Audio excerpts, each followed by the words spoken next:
Apapun mereka bilang, tekadku takkan hilang. Jalanku masih panjang, garis akhir yang ku pandang. Apapun mereka bilang.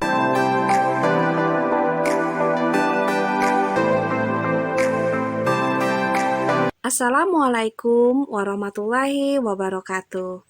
Selamat pagi anak-anakku sekalian, siswa dan siswi SMP Negeri 2 Wanayasa yang Ibu cintai dan Ibu banggakan.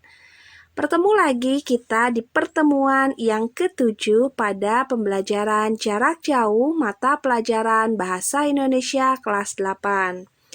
Hari ini kita masih berada pada bab 2 berkenaan dengan teks iklan, slogan, dan juga poster. Materi pembelajaran kita pada hari ini yaitu struktur dan kaidah kebahasaan dari teks iklan. Langsung kita lanjut pada tujuan pembelajaran kita.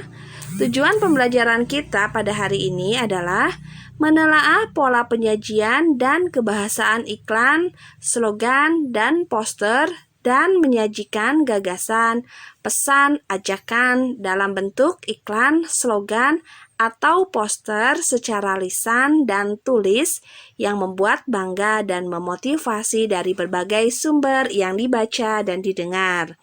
Nah, langsung kita lanjut pada materi pembelajaran kita yang pertama hari ini adalah struktur iklan.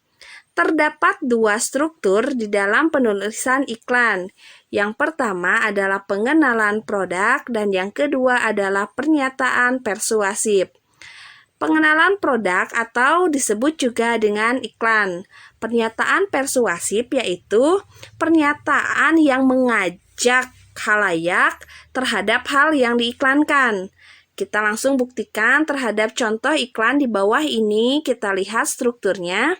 Yang pertama adalah pengenalan produk. Di sini terdapat kalimat mie sedap instan. Di situ jelas sedang mengenalkan produk bahwa yang namanya sedap itu merupakan salah satu produk dari mie instan. Atau juga kita lihat di bawahnya ada gambar mie instan. Jelas di situ menggambarkan bahwa ini adalah produk dari salah satu mie instan. Dan struktur yang kedua adalah pernyataan persuasif. Kita lihat di sini terdapat kata-kata soal rasa mie sedap tidak pernah bohong. Di situ jelas sedang mempengaruhi, sedang mengajak khalayak agar mau menikmati mie sedap ini karena katanya soal rasa mie sedap tidak pernah bohong. Itu adalah struktur dari iklan. Bisa dipahami ya? Langsung kita lanjutkan pada kaidah kebahasaan dari teks iklan. Kaidah kebahasaan iklan atau aturan kebahasaan iklan yang pertama adalah kata-kata dalam bahasa iklan pada umumnya bersifat persuasif, yaitu bujukan atau dorongan tentang suatu kebiasaan atau gaya hidup.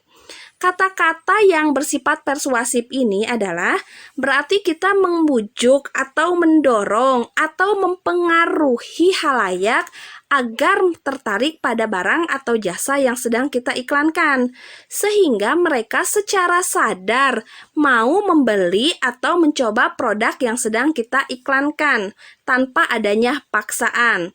Contoh dari kata persuasif di dalam iklan adalah apapun makanannya, minumnya, teh botol sosro. Di situ berarti kita sedang mengajak khalayak untuk selalu minum teh botol sosro apapun minumannya. Contoh yang kedua adalah orang pintar minum tolak angin. Berarti kita sedang memberikan pengaruh terhadap orang atau terhadap khalayak agar minum tolak angin apabila mereka sedang sakit. Itu adalah kalimat persuasif dalam iklan. Kaidah kebahasaan iklan yang kedua adalah pernyataan-pernyataan dalam teks iklan umumnya bersifat imperatif, yaitu permintaan, ajakan, dorongan, atau larangan. Adapun kalimat imperatif ditandai dengan kata-kata yang ibu berikan tanda merah di situ ya. Temukanlah, ikutilah, hadirilah, wujudkanlah, nyatakanlah, nikmati, sebaiknya, marilah, ayo, janganlah.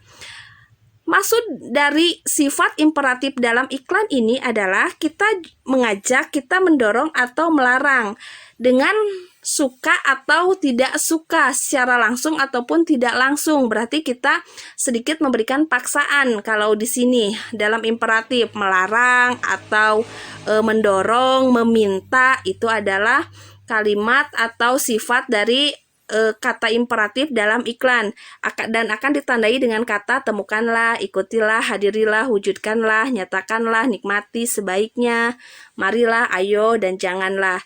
Contohnya adalah hadirilah pertunjukan sirkus. Itu adalah pernyataan dalam teks iklan yang bersifat imperatif. Bisa dipahami ya? Langsung kita lanjutkan pada kaidah kebahasaan yang berikutnya adalah bahasa iklan biasanya sederhana, singkat, mudah diingat, mudah dipahami. Kalimat yang panjang dan berbelit-belit selalu dihindari dalam iklan. Jadi bahasa iklan itu sederhana saja, singkat, dan mudah diingat.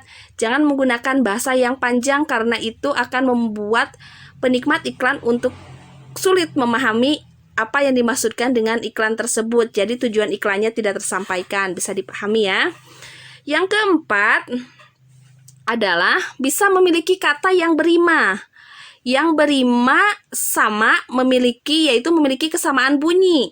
Contohnya di sini aku diakhiri dengan huruf u. Pengucapannya ya, aku dan kau, suka dan kau. Itu adalah kalimat yang berima. Kalimat yang berima sebenarnya memudahkan penonton atau halayak untuk mengingat iklan tersebut. Atau marjan, satukan hati, segarkan Idul Fitri dengan akhiran i. Marjan, satukan hati, segarkan Idul Fitri. Itu adalah kalimat yang berima. Dan yang berikutnya, kaidah kebahasaan iklan adalah berkesan positif.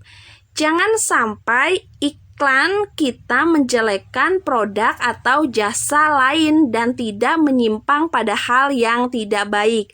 Pada saat kita akan mengiklankan produk kita, maka kita tidak boleh menjatuhkan atau menjelekkan produk orang lain. Itu adalah kaidah kebahasaan dari iklan. Kita lanjutkan lagi.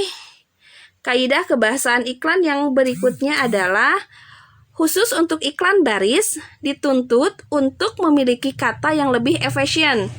Dalam hal ini sering menemui penyingkatan kata. Contoh di dalam iklan baris, penyingkatan yang sering digunakan adalah BT itu adalah bata, CCK itu adalah cocok, CPT itu adalah cepat, ini adalah untuk, hubungi, dan juga lantai. Itu adalah kaidah kebahasaan dari teks iklan. Paham ya? Nah, materi kita pada hari ini cukup sekian. Tetap semangat belajar pada masa pandemi COVID-19. Ingatlah, pendidikan adalah senjata paling mematikan di dunia.